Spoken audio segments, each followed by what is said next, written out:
Hi hello இங்கே பார்த்தீங்களா, ஃபுல்லாகவே செங்கீரை தோட்டம் தான். அது ஃபுல்லாகவே கீரை தோட்டம் போட்டிருப்பாங்க. எப்பயுமே இங்கே செங்கீரை நடவு இருக்கும். அந்த சைடு பார்த்தீங்கன்னா மிளகு தக்காளி கீரை, இங்கே பார்த்தீங்கன்னா செங்கீரை. கட்டு எல்லாமே அறுத்து 3 மணிக்கு மார்க்கெட்டுக்கு கொண்டு போயிடுவாங்க. ஈரோடு மார்க்கெட் இருக்குல்ல, பெரிய மார்க்கெட், அங்கே கொண்டு போயிடுவாங்க. நீங்கள் ஈரோட்டில் இருக்கிறவங்களா இருந்தால் 3 மணிக்கு பெரிய மார்க்கெட் போனீங்கன்னா உங்களுக்கு எல்லா வகை கீரைகளுமே கிடைக்கும். மஞ்சள் கரிசலாங்கண்ணி, வெள்ளை கரிசலாங்கண்ணி மட்டும், அதை தவிர மீதி இருக்க எல்லா கீரையுமே கிடைக்கும். நம்ம இங்கே போனோம் அப்படின்னா ஃப்ரெஷ்ஷாகவே நம்ம கீரை வாங்கிட்டு வந்துடலாம். ஒரு கட்டு பார்த்திங்கன்னா 10 ரூபா. மார்க்கெட்லேயும் அதே ரேட்டாக தான் இருக்கும்.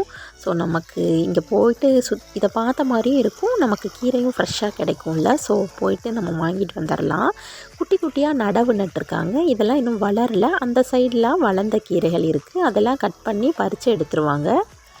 ஒரு எப்படி சொல்கிறது, மொத்தமாக பண்டலாக கீரை வாங்கி சேல் பண்ணணும் அப்படின்னு நினைக்கிறவங்களும் இங்கே வந்து எடுத்துகிட்டு போவாங்க. இவங்கக்கிட்ட ஹோல்சேலாக வேணும்னாலும் வாங்கிப்பாங்க, ரீட்டெயிலுக்கு வேணும்னாலும் கொடுப்பாங்க.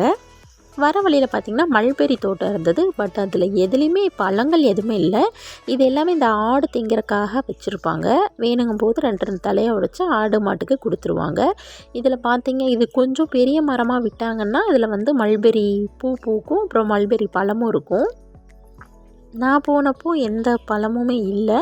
நான் ஒரு நாள் பழம் இருக்கும்போது நான் போனேன்னா உங்களுக்கு கண்டிப்பாக நான் மல்பெரி ஃப்ரூட்ஸ் காட்டுறேன். இது ஒரு 1/2 ஏக்கரா பக்கமாக மல்பெரி தான் இருக்குது. இது வந்து பார்த்திங்கன்னா முடித்தலை அப்படின்னு என் பாட்டி ஒருத்தவங்க சொன்னாங்க. எதுக்கு பாட்டி அப்படின்னு கேட்டேன். குழந்தைங்களுக்கு வந்து உடம்பு சரியில்லாமல் நலக்கம் ஏற்பட்டுச்சு அப்படின்னா இந்த தலை வந்து கசக்கி உச்சந்தலையில் தேய்ச்சி விடுவாங்க அப்படின்னு சொன்னாங்க. எனக்கு தெரியல, உங்கள் யாருக்காவது இதோட செடி பேர் என்னன்னு கேட்டால் தெரிஞ்சாலும் கமெண்ட் பண்ணுங்கள். எனக்கு தெரியலை. அதே மாதிரி இதில் வந்து இந்த குட்டி குட்டியாக முள்ளும் இருந்தது. ஒருவேளை நாயுருவி செடின்னு சொல்லுவாங்கள்ல, அதுவாக இருக்கலாம், எனக்கு தெரியல. அந்த பாட்டிட்டும் கேட்டேன். ஆனால் அவங்க அப்படி தான் சொன்னாங்க, இது முடித்தலை தாண்டா அப்படின்னு தான் சொன்னாங்க. பார்த்தா பூ வந்து ஒய்லட் கலரில் குட்டி குட்டியாக இருந்தது. உங்களுக்கு தெரிஞ்சால் கமெண்ட் பண்ணுங்கள்.